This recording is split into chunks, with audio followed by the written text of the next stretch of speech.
Sentyabrın 27-sində gözlənilən hava şəraiti açıqlanıb. Milli Hidrometeorologiya Xidmətinin məlumatına əsasən Bakıda və Abşeron yarımadasında hava şəraitinin dəyişkən buludlu olacağı, arabir tutulacağı, gün ərzində fasilələrlə yağış yağacağı gözlənilir. Yarımadanın bəzi yerlərində leysan xarakterli olacağı, şimşək çaxacağı ehtimalı var. Güclü şimal-qərb küləyi əsəcək. Havanın temperaturu gecə 14-16 dərəcə, gündüz 16-19 dərəcə isti olacaq. Atmosfer təzyiqi normadan yüksək 766 mm civə sütunu, nisbi rütubət isə 75-85% təşkil edəcək.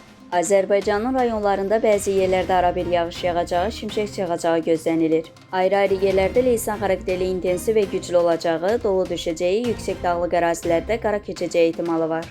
Bəzi yerlərdə arabir duman olacaq, qərb küləyi bəzi yerlərdə arabir güclənəcək. Havanın temperaturu gecə 12-16 dərəcə, gündüz 18-23 dərəcə isti. Dağlarda gecə 3-6 dərəcə, gündüz 6-9 dərəcə isti olacaq.